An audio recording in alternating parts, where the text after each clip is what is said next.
Hi, I'm Nihaz, and I'm going to talk to you today about a couple of strategies that you can use to assess Oracy in your classroom using Vibbl.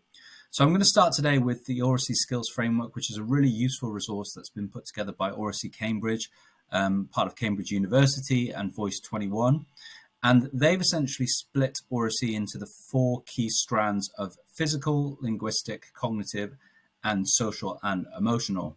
So during this short video, I want to show you some ways in which you can primarily assess physical, linguistic, and cognitive elements or strands of Oracy within your classroom using Vibbl in a number of different ways. You can also pick up a little bit of evidence on audience awareness and social and emotional as well, if you're recording things that are going on in the classroom. But I also want to show you some strategies which involve you using Vibbl outside of the classroom as well. So the first thing I'm going to show you is, of course, our platform here. And those of you who already use Vibbl will know that we have a mobile app and a tablet app, which you can use to record audio recordings of what's going on directly through a mobile device. And for that purpose, if you were doing speaking, listening, or Oracy activities in the classroom, perhaps a presentation assessment or asking a student to read aloud, you could quite easily record what they're talking about through Vibbl and then capture evidence of that, which you can store in an evidence bank here.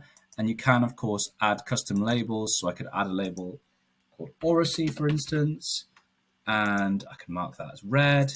I could save that label, and now I could have evidence of Oracy practice that's stored forever within the Vibbl platform. And the nice thing about these labels is that you can use them for filtering and finding work. And if I was to click on any of these, I can open them up. I could see perhaps, so this is a book that's being read. I can see the book and I can listen to the recording at a later date. So that's the first way that you can use Vibbl to assess Oracy practice. It's about recording evidence of what you might be doing within the classroom. You could just have the Vibbl app on an iPad or on an Android tablet, record what's going on, and then you can store that all in one place. The second way which you might want to assess Oracy through Vibbl is, say for instance you're in Key Stage 1 and you're at the very early stages of assessing Oracy, or maybe even the early years, and you're looking at physical aspects, namely fluency, voice. So the kinds of things that you'd want to scaffold with asking the student to just read something aloud rather than putting them in the deep end and making them have a two-way conversation, or certainly not a conversation in front of, or a conversation in front of their peers to be assessed at this stage. You might have students that you want to do something quite basic with, and where that's the case, you could ask a student to read aloud a chapter of a book or a section of a text, record themselves doing that, and then you could give feedback on the way that they've read that book aloud. So here's an example here where I've taken an extract from a book from the Puffin website for free. So this is a Key Stage 2 book, and you can see I can flick through the different chapters here. So for this to work best, what would typically happen is the student would have a copy of the book themselves, and maybe this is just on there for the point of having evidence of it, but you don't obviously need this attached to the recording. You could obviously just send a recording to the student, just ask them to read a chapter from a book that they've got at home. And then at the bottom here, it says, please record a voice response to my task above.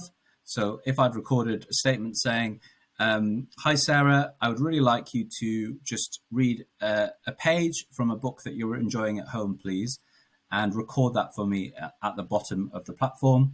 And then at the bottom here, Sarah has now recorded a response of her reading that book. And I can then give a response here. So I can have that dialogue with Sarah about her Oracy ability. And I can give her meaningful and clear feedback about how she could improve her tone of voice, her fluency, etc. within the platform. As well as giving feedback, I could also use this as evidence to assess Oracy as well, because it's very difficult to capture evidence of Oracy in practice. Okay, so the final strategy I want to show you today is capturing evidence of questioning with Oracy. So obviously, I've said earlier in this video how you can record evidence of this in the classroom. So perhaps if you're in Key Stage 3 or upper Key Stage 2 and you have students that are confident with speaking in the classroom and doing those kinds of assessments, you could quite easily capture that evidence using Vibbl through one of our apps. The problem with this approach is, though, that obviously you have some students that are more confident than others. And although this is one of the core strands of Oracy ability, it is difficult to assess fluency in some of the other areas if you've got students that are perhaps too intimidated to speak to their full potential when they're in a classroom environment. However, when they're away from the classroom in a more private environment, they might be actually quite good and quite capable in terms of their speaking and listening ability.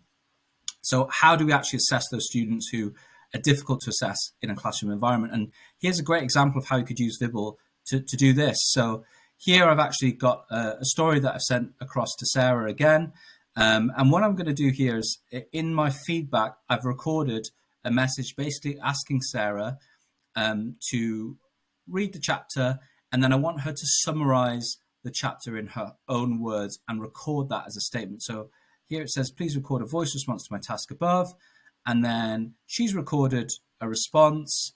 And at the bottom here, you can see it says, thanks, Sarah. That was an excellent summary. I want you to record another answer for me, please. Can you please tell me how you think Pa feels about Cadno and why he may feel that way? So this is a specific question about the story that she's just read. Obviously, if I was doing this to practice Oracy, rather than type a statement like that, I would probably click on this record button here and record that question to her. So I might say, thanks, Sarah, that was an excellent summary. I want you to record another answer for me, please. Can you tell me how you think Pa feels about Cadno and why he may feel that way? And I can just send that as a question to Sarah. So we're now having a two-way conversation, and I'm assessing her through deeper questioning, and I'm capturing evidence of all those interactions within the Vibbl platform. So this is yet another way where you can practice the skills of Oracy, but you can also use it for formative assessment as well. I hope this helps.